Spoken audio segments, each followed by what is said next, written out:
एक नेपाळी महाराष्ट्रामध्ये शाल घालून फिरतो. त्यांना वाटतं की माझ्यामुळे महाराष्ट्रात हिंदू धर्म टिकू नये. विधान परिषदेत अनिल परब यांनी नितेश राणे यांचं नाव न घेता टीका केली आहे. एक नेपाळी शाल घेऊन फिरतो. त्यांना वाटतं की माझ्यामुळे महाराष्ट्रामध्ये हिंदू धर्म टिकू नये अशी टीका अनिल परब यांनी नितेश राणे यांचं नाव न घेता केली आहे. विधान परिषदेमध्ये अनिल परब यांनी नितेश राणे यांच्यावर ही टीका केली. सोसायटीमध्ये एक नेपाळी वॉचमॅन आहे. अख्खा रात्र ओरडत असतो,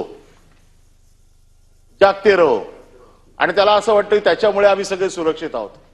तसा एक नेपाळी महाराष्ट्रात फिरतोय आणि त्याला असं वाटतं त्याच्यामुळे हिंदू धर्म टिकलाय. त्याचा असा समज झालाय. हल्ली काय शाल बिल घेऊन अशी म्हणजे समज झालाय. अरे त्यांच्या जीवावर नाही, हिंदू धर्म सांभाळायला आम्ही समर्थ आहोत.